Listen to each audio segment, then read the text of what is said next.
guardians of Christ's kingdom here on earth as Guardian Mo's back online. So there's been a lot of back and forth in my comment section talking about reform and Nigel Farage's approach to organising his political party.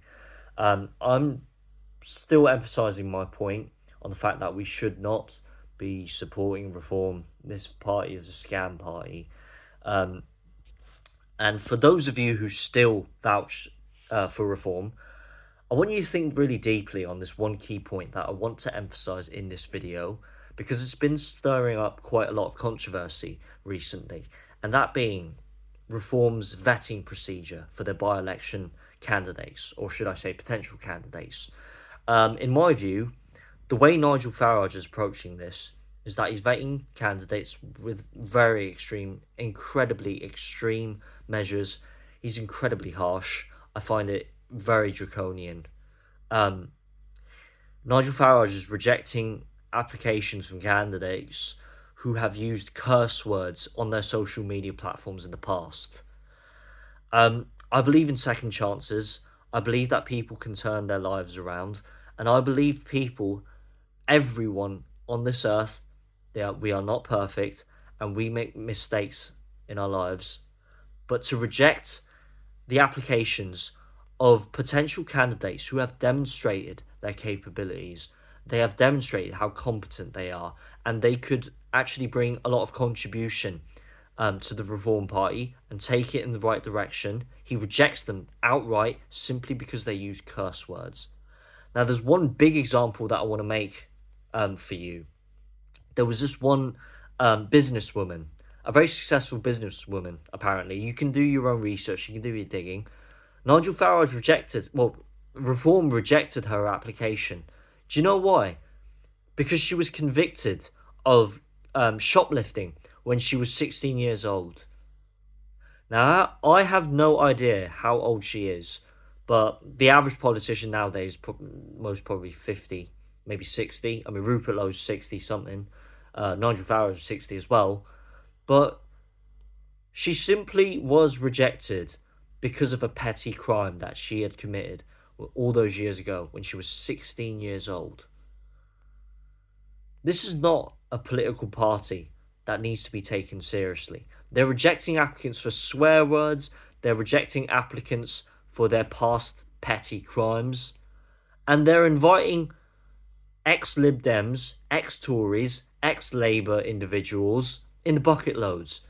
Nigel Farage is herding them in like flocks of sheep.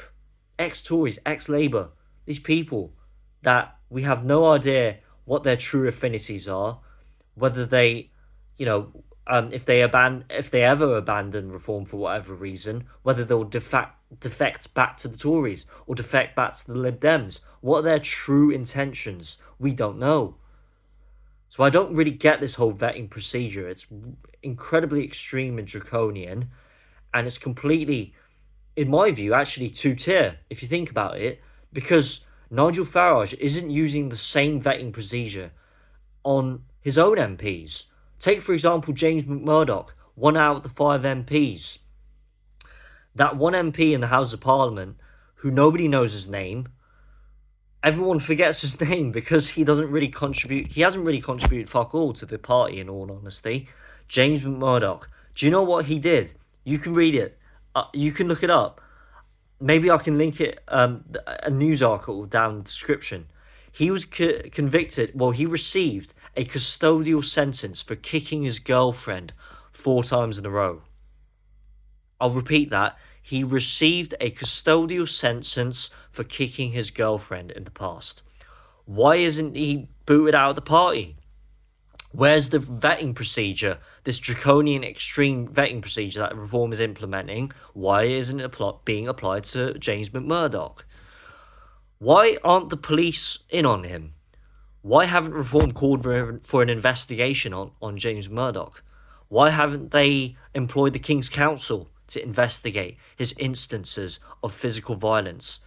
But Reform and Nigel Farage are incredibly happy to launch an investigation on Rupert Lowe for alleged instances of physical violence.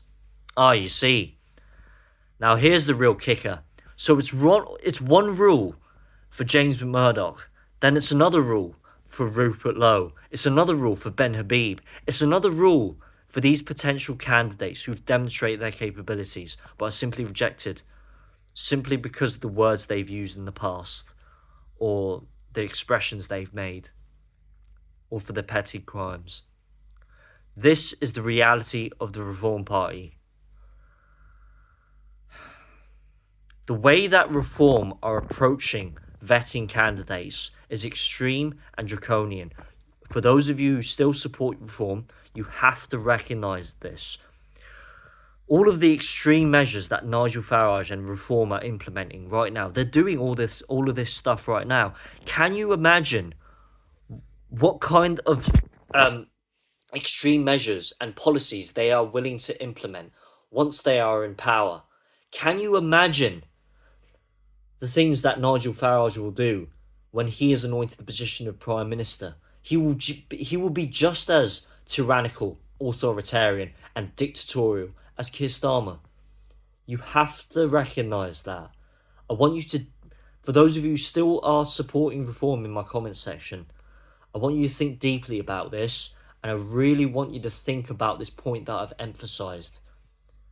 Reform is implementing a two-tier system to their process of vetting candidates. It's one rule for people like James Murdoch, for people like Zia Youssef, who suddenly, out of nowhere, becomes chairman. We don't know about his background. We don't know about what kind of deals he's been involved in, what history he has.